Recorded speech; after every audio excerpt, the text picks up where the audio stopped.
Olá, boa noite. Boa noite, seja bem-vindo ao Rede TV News. Um homem foi em Nova Iguaçu, na Baixada Fluminense, por manter a mulher dele em cárcere privado durante 15 anos. Ele também é suspeito de ter abusado das filhas do casal. Eram neste quarto e banheiro sujos que a vítima era mantida pelo companheiro e foi encontrada por policiais da Delegacia de Atendimento à Mulher de Nova Iguaçu, na Baixada Fluminense. A porta era trancada por um arame. O homem de 54 anos ainda tentou se justificar. Aí, como ela é muito agitada, eu acho que Deus podia abençoar ela. Ela quebrou essas duas portas ali. Eu botei no alto. A pedido da polícia, nós não iremos mostrar o rosto dele para não atrapalhar as investigações. Ao ser resgatada pelos agentes, a vítima parecia dopada, mas conseguiu dizer que tinha sido trancada pelo marido. A mulher de 35 anos tem problemas mentais e recebe um salário mínimo por mês do governo, mas não ficava com o benefício.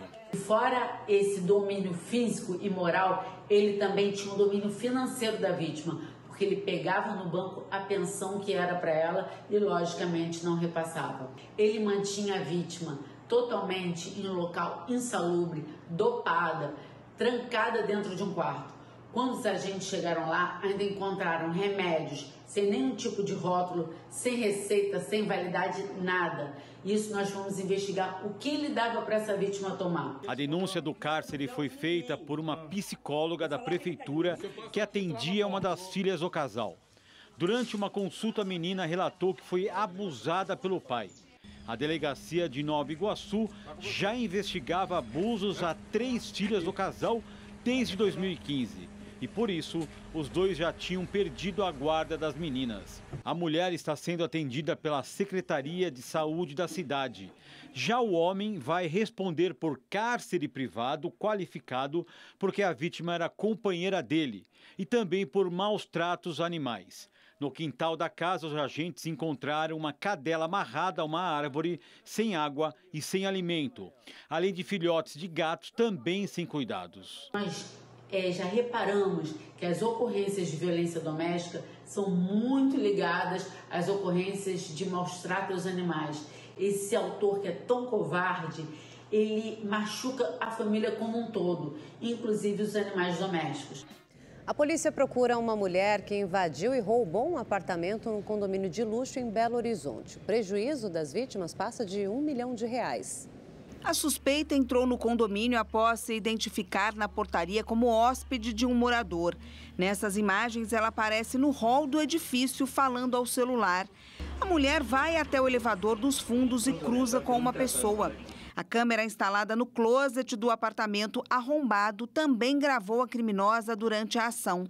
De acordo com o boletim de ocorrência, a jovem ficou por cerca de 45 minutos no imóvel.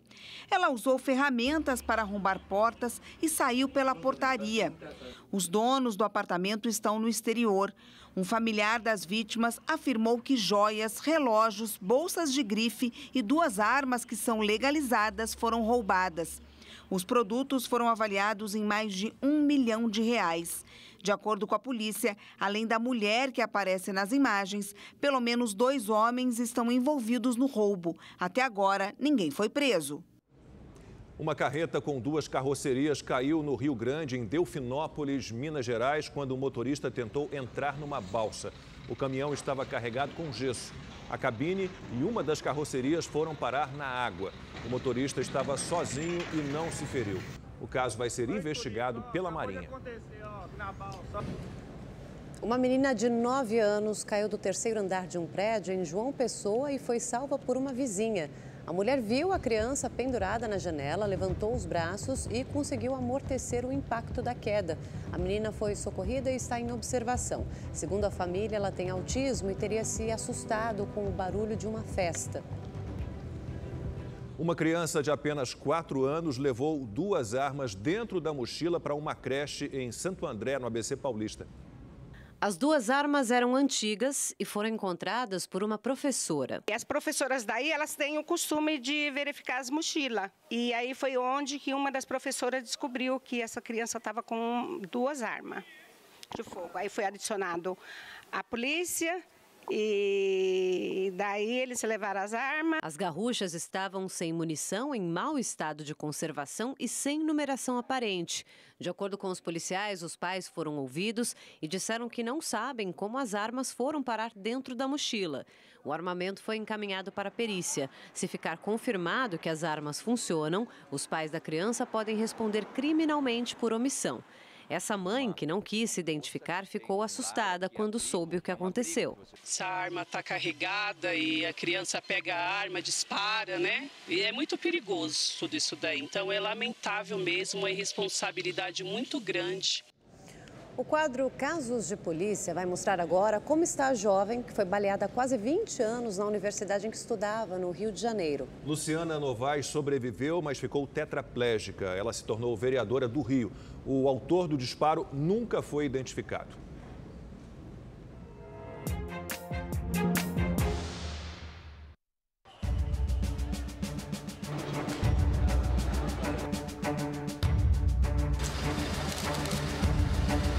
De maio de 2003, hora do intervalo do turno da manhã, no campus da Universidade Estácio de Sá, que ficava no Rio Comprido, zona norte da cidade. Os alunos lanchavam na cantina do pátio. De repente, tiros no Morro do Turano e uma aluna cai. Era um intervalo de uma prova. Inclusive, eu fui naquele dia sem saber o que estava acontecendo, né? O Morro do Turano estava em guerra. Quando eu cheguei na faculdade, todo o comércio, a volta estava fechado, mas como eu tinha prova, eu fui até a faculdade. Eu senti vontade de não ir. Eu cheguei a levantar do ônibus 2 vezes, mas como eu tinha essa prova, eu não poderia perder. A bala perdida que atingiu Luciana Gonçalves Novaes, à época estudante de enfermagem, entrou pelo maxilar e se alojou na coluna cervical, destruindo vértebras e queimando uma parte do bulbo cerebral. Ela foi levada para o hospital em estado gravíssimo. Eu só tinha 1% de chance de sobreviver.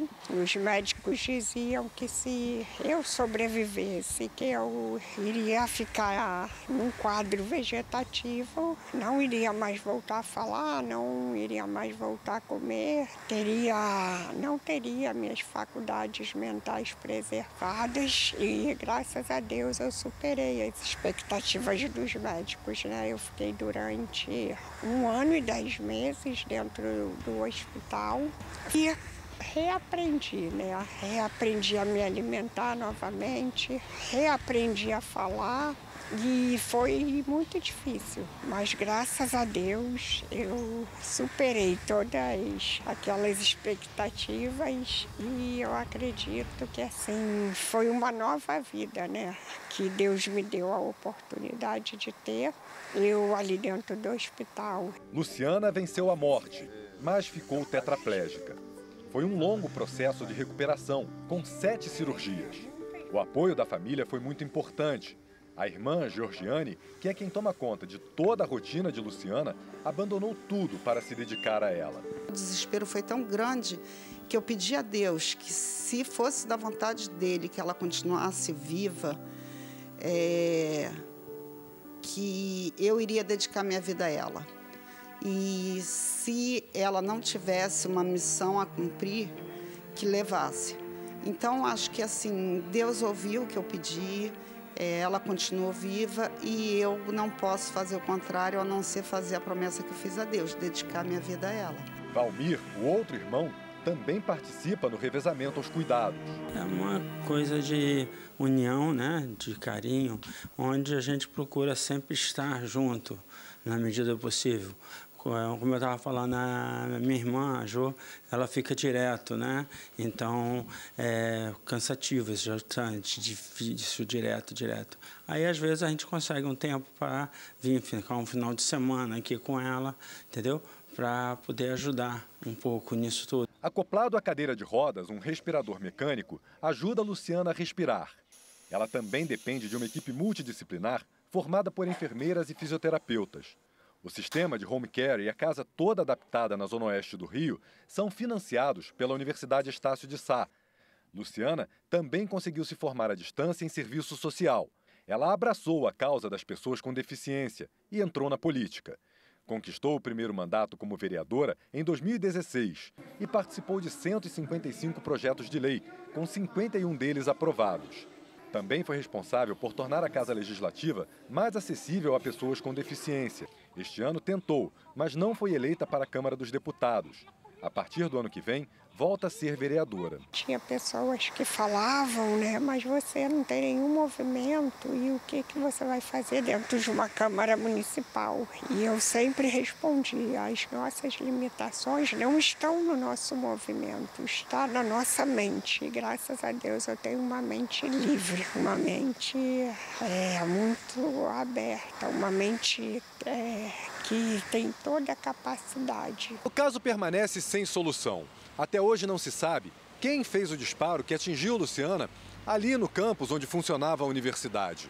A polícia tentou identificar o autor do disparo, mas a investigação foi confusa e marcada pela ineficiência. A polícia pediu à empresa que fazia a segurança da universidade as fitas de vídeo do circuito interno para tentar identificar o atirador.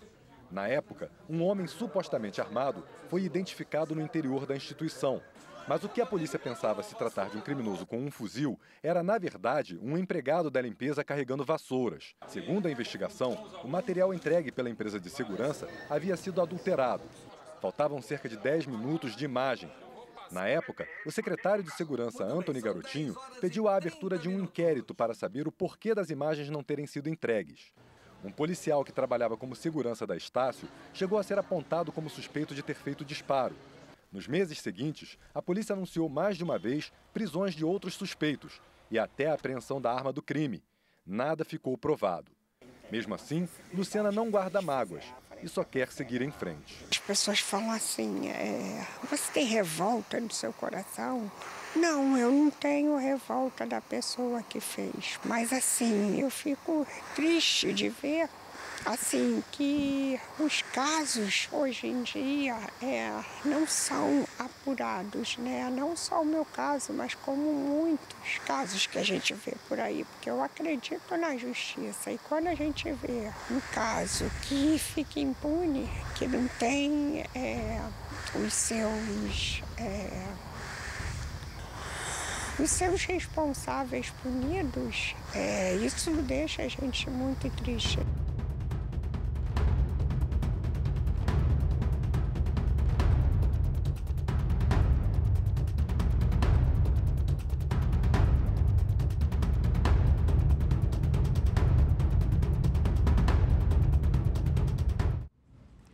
O ministro Alexandre de Moraes, do Supremo Tribunal Federal, converteu a prisão em flagrante do ex-deputado Roberto Jefferson em preventiva. Com a decisão, Jefferson vai ficar detido por prazo indeterminado.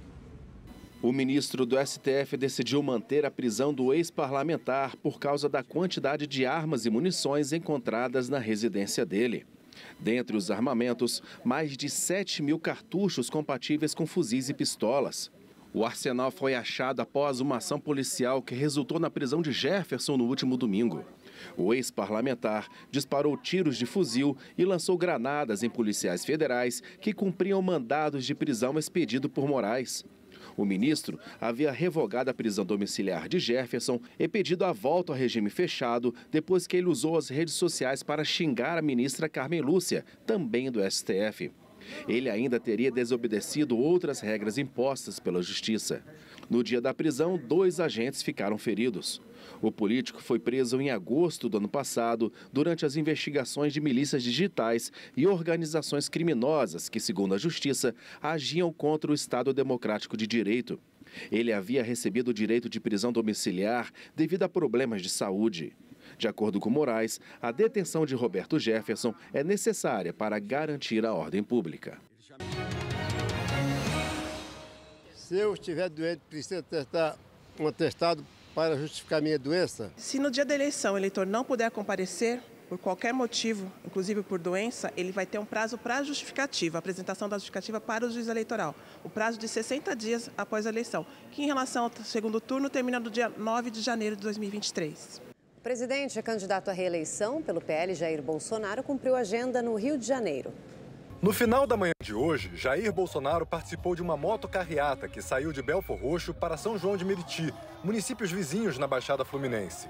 O presidente seguiu em carro aberto e foi escoltado pela Polícia Rodoviária Federal. Na Praça Central de São João de Meriti, Bolsonaro foi recebido por milhares de pessoas. O candidato, ao lado do governador do estado, Cláudio Castro, e de outros apoiadores, discursou de cima de um carro de som.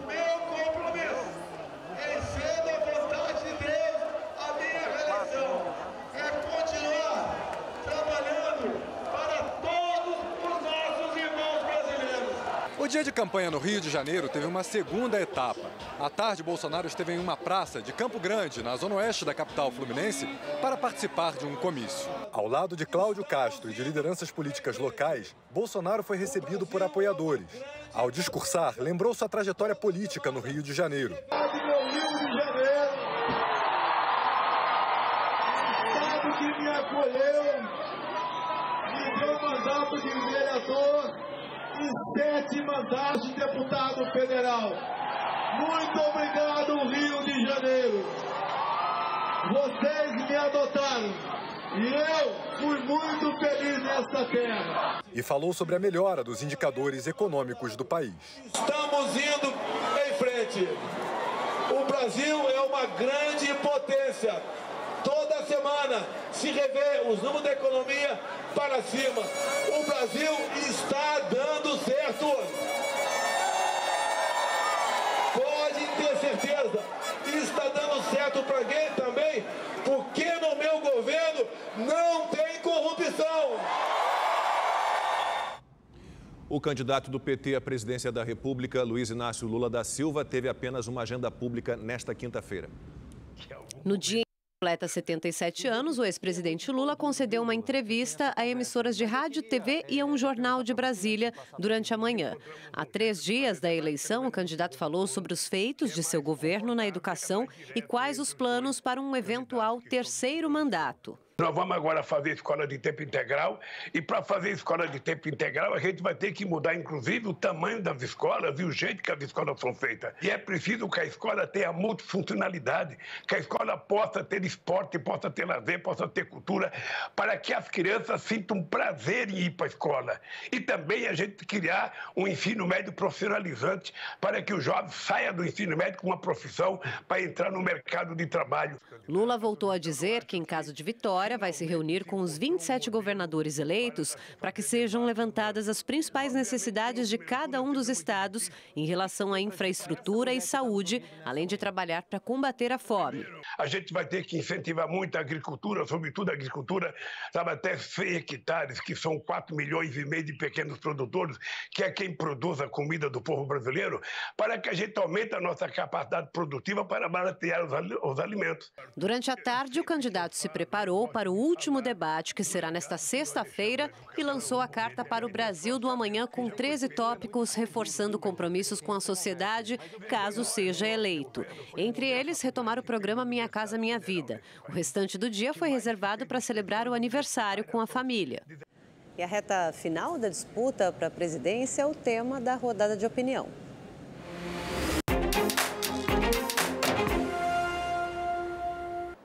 Os últimos dias para o segundo turno serão ainda mais intensos. E isso vale para a campanha na TV, no rádio e nas redes sociais com jogo sujo mesmo. Como a última peça de Lula. O PT diz que o presidente Jair Bolsonaro vai acabar com o 13º salário e com as férias remuneradas. É mais uma fake news. Acontece que há um desequilíbrio gritante nas reações do TSE em relação às duas campanhas. Hoje, a Folha de São Paulo diz que nos últimos 10 dias, o número de decisões contra Bolsonaro subiu de 37 para 64 e contra Lula, só 25 decisões, bem menos do que a metade. Junte-se a isso o fato de o TSE se recusar a investigar denúncias de que rádios boicotaram as propagandas de Bolsonaro. No mais, resta esperar pelo derradeiro confronto direto, o debate de amanhã na TV e o que ele pode ou ainda pode influenciar no resultado final da eleição. Os 50 tiros de fuzil e as 3 granadas de Roberto Jefferson atingiram em cheio a campanha de Bolsonaro. E o fogo amigo do Ministério da Economia, com estudos sobre desvincular o salário mínimo da inflação, acabou de arrasar a terra. O mercado entendeu o recado e começou a precificar a vitória de Lula desde segunda-feira, com queda de 3% da Bolsa. No mesmo dia, saíram pesquisas mostrando o aumento da distância entre Lula e Bolsonaro. Ninguém tem dúvida de que será uma eleição acirrada, decidida nos detalhes. Mas o tão sonhado sentimento de virada de Bolsonaro não veio e desorientou a campanha. Aliados partiram para uma estratégia de acusar rádios por não exibirem todo o material de campanha. Mas o TSE resistiu e apontou que é dever da campanha fiscalizar. Sob muita pressão, é assim que o presidente chega aos últimos 2 dias de campanha e ao debate final amanhã. O voto é uma das principais conquistas da democracia e tem gente que não abre mão desse direito, mesmo não tendo a obrigação de comparecer às urnas. Seu Felizardo, 104 anos, um exemplo de cidadania. No primeiro turno, ele cumpriu o dever e no dia 30 também vai registrar o seu voto. Eu fiz questão porque eu senti o desejo de ajudar a pessoa que eu fosse dela. O meu pequenino voto, mas eu escolhi. Essa consciência que faz o senhor Felizardo atravessar um século e ainda votar vem muito do fato dele ter sido político, vereador, 2 vezes prefeito de Viçosa, aqui no interior do Ceará, e também deputado estadual. Isso influencia o senhor a votar, essa experiência política? Sim. Aos poucos fui me fundando dentro da política, integrando os princípios da eleição, da política legítima. Política de pensar, fazer o bem. A esposa Maria Lúcia, de 88 anos, segue à disposição do marido, mesmo não sendo obrigada a votar. Todo o candidato dele, eu voto aí. Sei que é bom, né? Quem comparece às urnas fica em dia com a Justiça Eleitoral e tem o direito de emitir documentos como o passaporte, além de se matricular em instituições de ensino e assumir cargos públicos. Em recente normativo publicado pelo INSS, o fato da pessoa ter ido votar, né, que é uma coisa que a pessoa só pode fazer, um procedimento que ela só pode fazer presencialmente, né, e ainda coletado uma das biometrias, eles agora vão ser aproveitados como prova de vida junto ao INSS. Então, é mais um incentivo, né, para que as pessoas realmente votem e façam valer o seu direito. O cidadão tem o direito de votar e escolher quem ele acha melhor, né? Convido a todos a exercer esse papel, né, cidadania e democrático. A campanha do presidente Jair Bolsonaro anunciou que vai recorrer contra a decisão do presidente do TSE, que negou o pedido para investigar possíveis irregularidades na veiculação de propaganda eleitoral. As empresas de auditoria que apontaram a falha rebateram os argumentos de Alexandre de Moraes. No vídeo de apresentação, a audiência anuncia análise de plays em rádios de toda a América Latina. A empresa garante que o trabalho é feito com tecnologia e de forma criteriosa. A audiência divulgou nota em que rebate alguns argumentos usados pelo ministro Alexandre de Moraes para rejeitar o pedido de investigação. O principal é quanto ao número de emissoras fiscalizadas. Segundo a auditoria, foram mais de 5 mil e não apenas 8, como fez crer o ministro. A audiência afirma que seria humanamente impossível juntar em 24 horas os relatórios de todas as emissoras monitoradas. Por isso, fez uma pequena amostra com 8 rádios selecionadas de forma aleatória. Reitero com segurança e com firmeza a verdade dos nossos dados transformados em relatórios, sempre disponíveis para qualquer consulta a qualquer momento. Argumento semelhante ao da Soundview, que contestou a alegação de que a apuração foi feita apenas por streaming, programação veiculada na internet. Segundo a empresa, o monitoramento também é feito por um plugin instalado no computador da emissora que faz a transmissão diretamente para a auditoria. As duas empresas também rebateram o argumento de que não teriam experiência nesse tipo de auditoria. A Soundview divulgou uma lista de clientes e destacou que entre os trabalhos já realizados está, inclusive, o monitoramento para a ex-presidente Dilma Rousseff, do PT, quando ela foi candidata ao Senado nas eleições passadas. Hoje, aqui no TSE, o ministro Alexandre de Moraes voltou a dizer que esse tipo de fiscalização não é responsabilidade do tribunal. A legislação prevê que, uma vez verificado a não inserção, o partido político, a coligação, ela aciona o Tribunal Superior Eleitoral, indicando comprovadamente qual é a emissora, qual foi o horário, o dia, o horário em que a inserção não foi feita.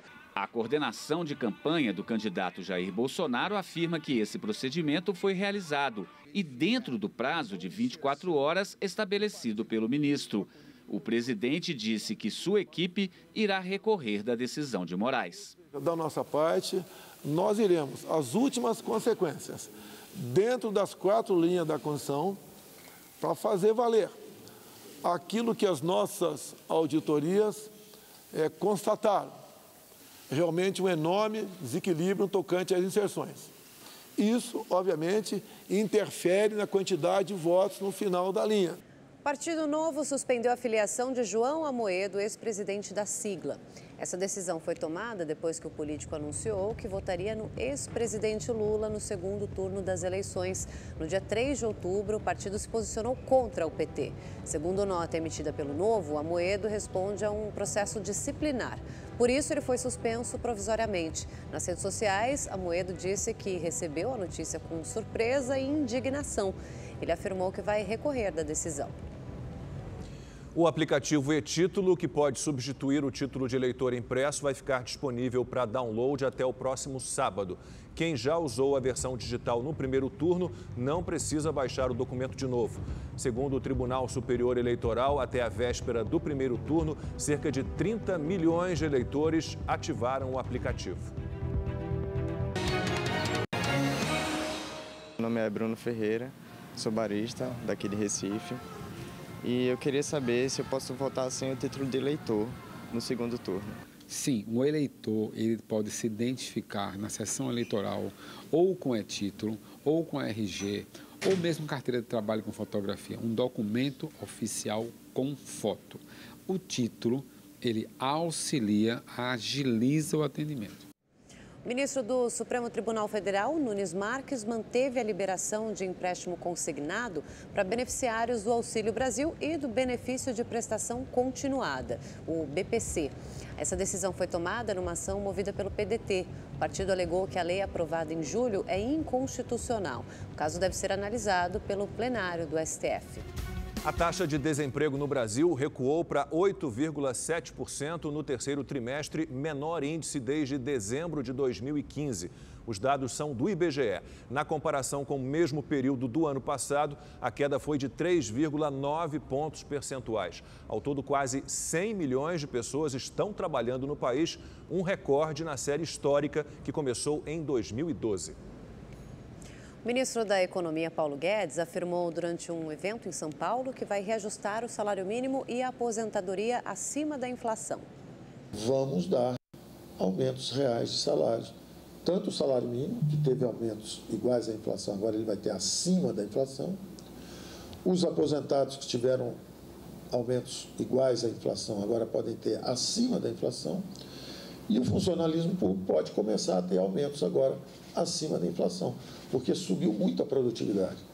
O governo, é o melhor governo digital das Américas e agora parece que no ranking do Banco Mundial é o segundo melhor governo digital do mundo, o que significa que é um enorme aumento de produtividade. O Rede TV News termina aqui. Boa noite e até amanhã.